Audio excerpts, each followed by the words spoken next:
নমস্কার, আপনারা শুনছেন প্রবীণ শিল্পীদের দ্বারা পরিচালিত অনুভব 2.0 পডকাস্ট।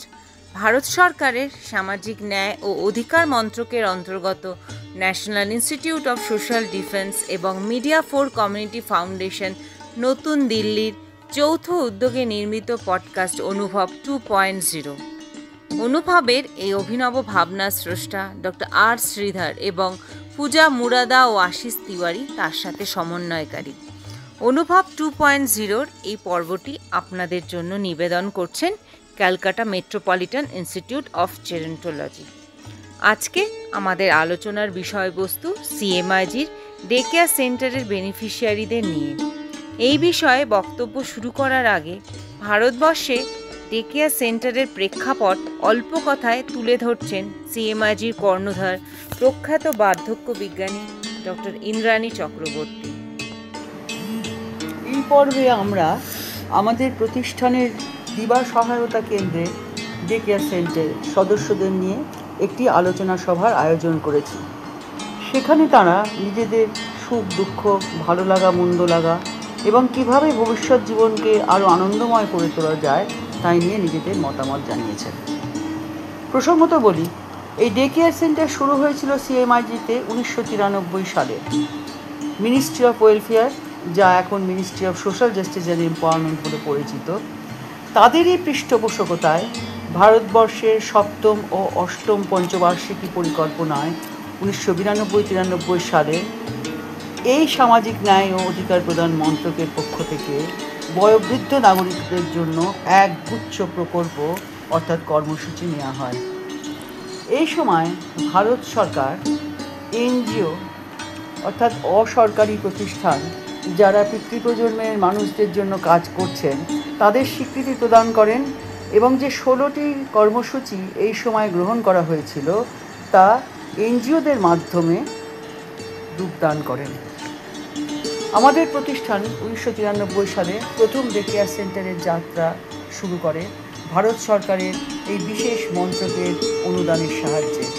সেই থেকে আজ পর্যন্ত 3 দশকেরও বেশি সময় ধরে আমাদের এই প্রকল্প চলছে। 2019 সালে ভারতবর্ষব্যাপী ডে কেয়ার সেন্টার প্রকল্প বন্ধ করে দেওয়া হয়েছিল, কিন্তু আমরা অনেক অসুবিধার মধ্যেও এখনও বিভিন্ন সংস্থা ও হিতৈষী মানুষদের সাহায্যে এই পরিষেবা চালিয়ে যাচ্ছি। আমাদের কলকাতা শহরে 2টি ডে কেয়ার সেন্টার আছে, যাদের সদস্য সংখ্যা 50-এর কিছু বেশি। আরেকটি কথা বলা প্রয়োজন, এরা সবাই দুস্থ, দরিদ্র, যাদের কেউ নেই সাহায্য করার বা কোনো সামাজিক নিরাপত্তা নেই। আমাদের প্রতিষ্ঠানের রীতি অনুযায়ী বেনিফিশিয়ারিকে ডোর টু ডোর সার্ভে করে এবং ফেস টু ফেস ইন্টারভিউ করে এখানে আনা হয়েছে। আমাদের ফোকাস কমিউনিটি সাপোর্ট, সেই উদ্দেশ্যকে পাথেয় করে এইসব নিপীড়িত কেউ সন্তানের দ্বারা অত্যাচারিত মানুষদের নানাভাবে আলোর দিশা আমরা দেখেছি। বরিষ্ঠ নাগরিক আমরা সবাই আছি তোমাদের সাথে, বরিষ্ঠ নাগরিক আমরা সবাই আছি তোমাদের সাথে। নতুন সূর্য উদয় হবে, আনন্দে জীবন কাটাবে, বরিষ্ঠ নাগরিক আমরা সবাই আছি তোমাদের সাথে। আমার নাম মঞ্জু দে সরকার। তোমার নাম সীতা গায়েন। আচ্ছা, সীতা গায়েন, মঞ্জু দে সরকার, সীতা গায়েন।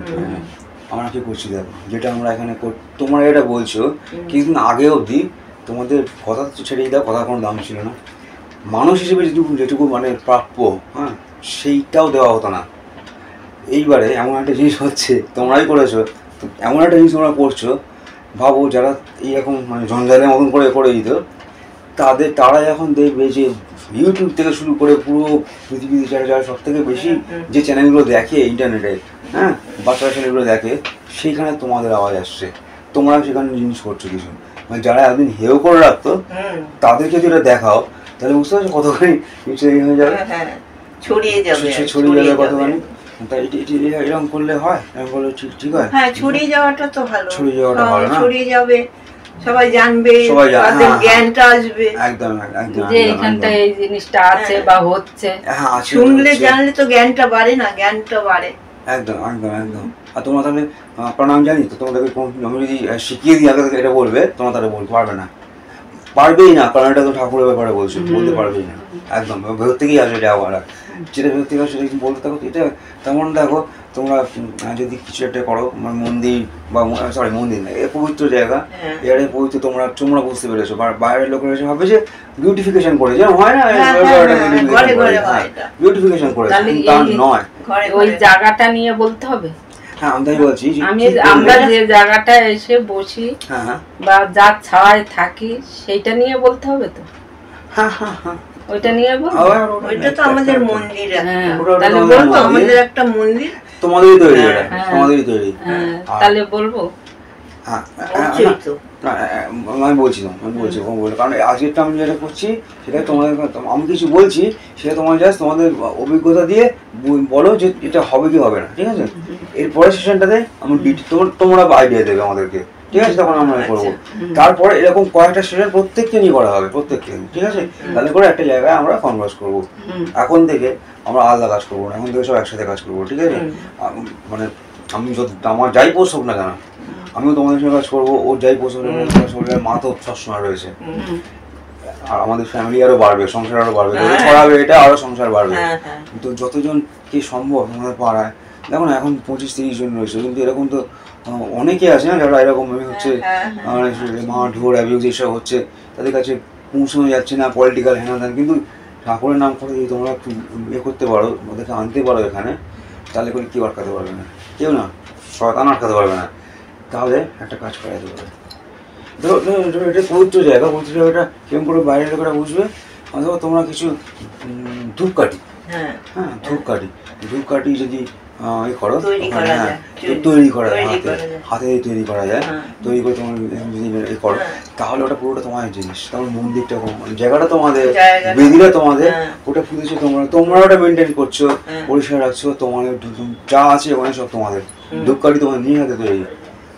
এরপরে আর একটা জিনিস, ধরো তোমাদের কাছ থেকে এই মনে হয় তাদেরকে বলবো, পরের দিনকে আমি শুনবো, তোমার একটুখানি ভেবে এসো, একটু চকল করে এসো যে জীবনে কয়েকটা উল্লেখযোগ্য ঘটনা, উল্লেখযোগ্য, হ্যাঁ, সেটা কষ্টের হতে পারে, সেটা আনন্দের হতে পারে, মানে আলো আধার এই নিয়ে তো জীবন, হ্যাঁ, আলো আধারের মধ্যে সব থেকে আলো বেশি এটা, সব থেকে অন্ধকার বেশি এটা, এরকম দু একটা যদি মানে মনে পড়ে, মনে পড়ে, তুমি লিখে রেখে বা একটুখানি এ করে রাখো, তাহলে পর দিন ওই কয়েকটা জিনিস শুধু বলবে। আমরা কি করবো, আমার মনে হয় সেরকম করলে ভালো হয়। ওইটা করে আমরা মাল্টিমিডিয়া মানে কম্পিউটার দিয়ে ওই পুরো জিনিসটাকে একটা কার্টুনের মতন করে আমরা তৈরি করবো, ঠিক আছে? করে সেটাকে একটা কোনো হ্যান্ড ব্যাগ বা কোনো কিছু যেটা তোমরাই ডিজাইন করবে, ছোটো জুটের ব্যাগ বা কিছু, কিংবা ঠোঙাই বলো না কেন, তার মধ্যে থাকবে এমন কয়েকটা ছবি, এই ছবিগুলো কিন্তু তোমাদেরই লাইফে, তোমরা চাইছো তোমাদের জীবনে পুরো জিনিসটাকে ছোটো ছোটো দু একটা এতে পুরোপুরি করা যায়। তাহলে করে কি তোমাদের এটা কি বলে না যায়, মানে আমি চলে যাবো কিন্তু আমার স্পিরিট থেকে যাবে, হ্যাঁ, আমার ভিতরে এটা রয়েছে যেটা আমি বলো না, আত্মা অমর, ব্রাহ্মণ এক, পরম ব্রহ্ম এক, পরম ব্রহ্ম ভেতরে আছে, চারদিকে আছে। তো তাহলে আমরা চলে গেলে পরম ব্রহ্ম যাবে না, সেটা কী হবে? তাহলে আমরা থাকবো তোমাদের কথার মধ্যে দিয়ে, তোমাদের কাজের মধ্যে দিয়ে থাকবে, বছর থাকবে, যতদিন না আবার সব শেষ হয়ে যাচ্ছে, পুরো বিশ্ব ব্রহ্মাণ্ড শেষ হয়ে যাচ্ছে, ততদিন থাকবে ওই জিনিসটা, সেটা করলে হয় ভালো, হ্যাঁ হবে তো, খুব সুন্দর, এটা ভালো জিনিস বলো। আচ্ছা, আর একটা কিছু বলা হতো যে এই যে ধ্যান, হ্যাঁ, এই ধ্যান করা, আচ্ছা, ওই ধ্যান করার প্রার্থনা করে কি এক?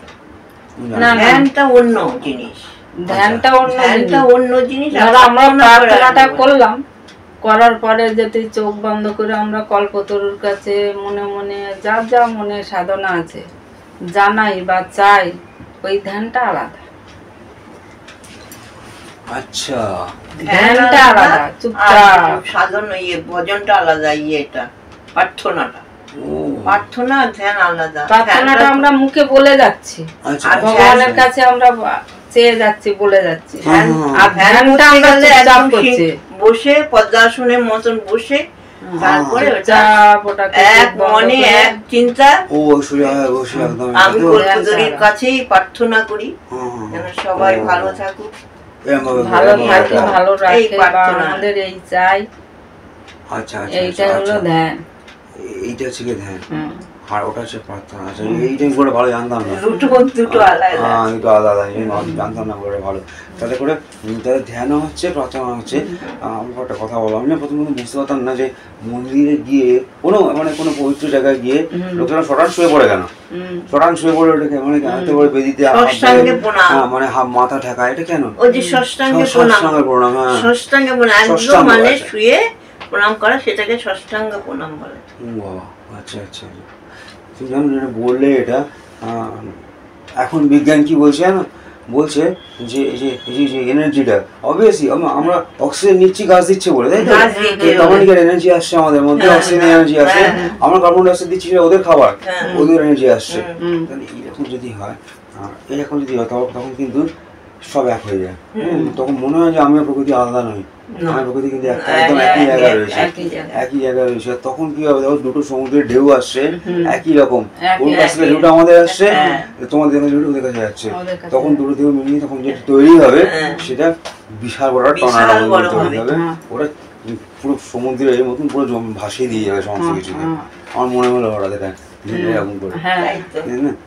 আর তোমার যদি কোনো কিছু মানে কিছু আইডিয়া বেরোয় বা কোনো কিছু কীভাবে করা যায়, ভোগটা কি একটুখানি ভেবে রেখো না, আমার কোনো ধারণা নেই যে এই যে প্রতি ভোগ দিয়ে ভাগটা হচ্ছে, ভোগটা হচ্ছে মানে আমরা যেটা ইয়ে করছি মাঝে মাঝে আমরা কিন্তু ওই দান সত্য করবো, কারণ ওই যে বললেন না যে জিও প্রেম পড়ে যান সেজন, আমরা নিজেরা পুজো করছি, তাহলে আমরা ওই কল্পতরুর কাছে যদি আমরা একটু ভোগ দিই, মানুষকে করে দেবো না, হ্যাঁ ভোগ সামান্য ভোগ মানে আমরা প্রয়োগ করতে দেবো, জল আর একটু ভোগ যদি আমরা প্রার্থনা করে ধ্যানটা করি, তাহলে কল্পতরুর কাছে আমরা অনেক কিছু পাবো। হ্যাঁ এবারে ওটা হয়ে যাওয়ার পরে আমরা তখন ওই ভোগটা কয়েকজনকে আমরা এখানে দেবো, নিবেদন করবো, এটা ভ্যানে করে দেবো। হ্যাঁ তা সেটা কিন্তু আমরা কোনো পয়সা নেবো না, কারণ ওটা পয়সা নেওয়াটা সম্ভব না, তার মানে যেন নিতে পারবো না, চেষ্টা করে কিছু একটা হবে আর পারবো না, গাড়ি উড়ে গেল, বোমা পড়ে কিছু একটা হবে, ঠাকুর করতে দেবেন না ওটা।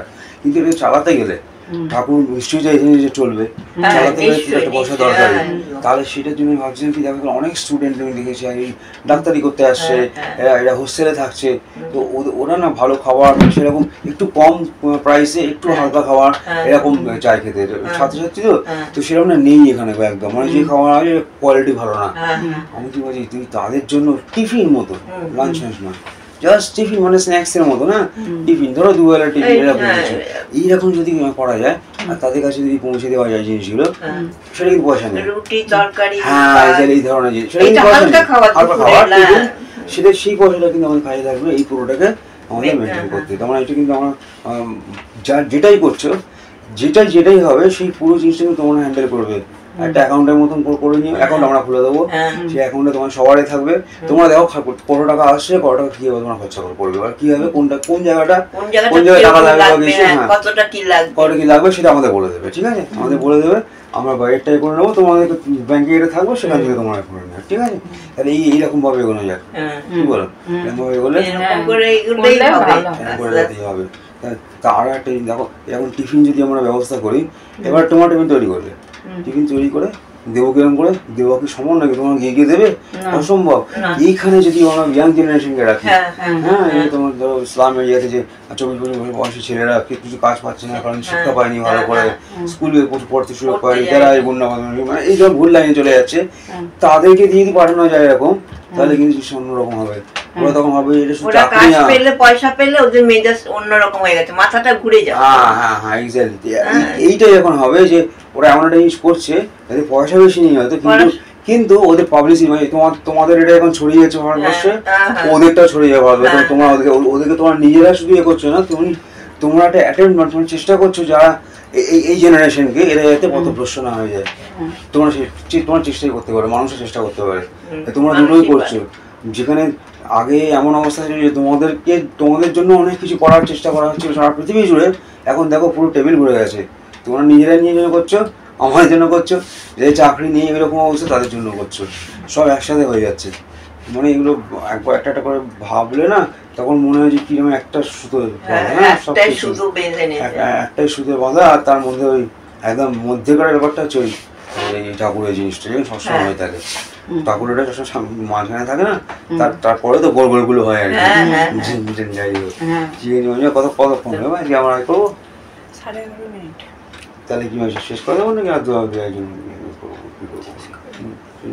ঠিক আছে? এরপরের দিন হ্যাঁ আমি যেটা বললাম বলে কি তোমাদের যে কিছু একটু মনে রাখবে যদি যে তোমার জীবনে কিছু উল্লেখযোগ্য কথা না, ভালো হোক খারাপ হোক, আর যেটা খুব অন্ধকার যেটা খুব ভালো সেরকম কয়েকটা যদি একটুখানি মনে রেখে যদি তোমরা আনতে পারো তাহলে আমরা ওটার থ্রু দিয়ে ওইটাও তোমাদের নামে হবে।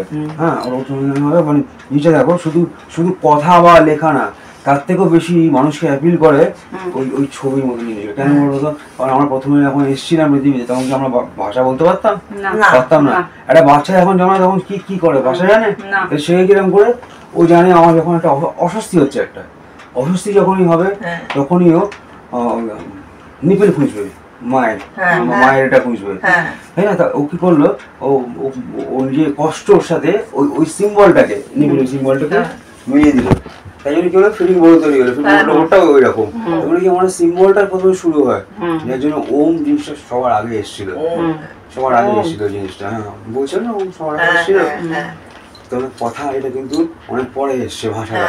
তার আগে এসে হচ্ছে কি ওই তোমার ফিলিং কনভে করতে মানে আমার কথা না বলেও অনেক কিছু করতে পারি যদি মনের সাথে মনের মিল থাকে। আর এই একটা মনের সাথে মানে হৃদয়ের সাথে হৃদয়ের যে কানেকশনটা সেটা কিভাবে করা যেতে পারে আমরা একটা তৈরি করেছি, যেটা দেখাচ্ছিলাম না আগের দিন, আবার কালকে আমরা ওটা দেখাবো, একদম ডিটেলস দেখাবো এরপরে, ঠিক আছে? ওই হাত ধরে বসে এই করে, কারণ একটা এনার্জি তোমার হাত থেকে বেরোচ্ছে, হার্ট থেকে, তোমারও বেরোচ্ছে হার্ট থেকে, আমারও বেরোচ্ছে হার্ট থেকে। যখন তিনটে ঢেউ হয়ে যাবে, বলো না এক হয়ে যাবে, ম্যাসিভ জিনিস তৈরি হবে একটা। সেটা কিভাবে হয় সেটা আমরা পরের দিনকে প্র্যাকটিস করবো, ঠিক আছে? করে সেটাকে আমার ভিডিও করে তোমরা দেখাবে, তোমার নিজেও দেখাবে এই জিনিসগুলো করা হয়, এগুলো তোমরা করো, ঠিক আছে? ঠিকঠাক না ভয় আছে মোটামুটি ঠিকঠাক লাগাও তো সব। এই পরের দিন তাহলে আরবি ডেপতে ঢুকবো আমরা, ঠিক আছে? থ্যাংক ইউ, নমস্কার। আপনাদের আবার স্বাগত জানাই অনুভব 2.0-তে। প্রথমেই আমি সকলকে ধন্যবাদ জানাই।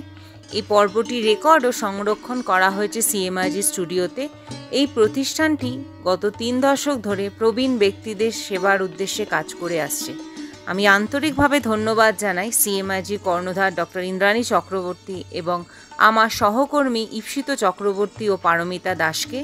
আমি তানিয়া দত্ত, এই পর্বের সঞ্চালক। অসংখ্য ধন্যবাদ জানাই শ্রোতাদের আমাদের সাথে থাকার জন্য। আশা করি আপনাদের এই অনুষ্ঠানটি ভালো লেগেছে।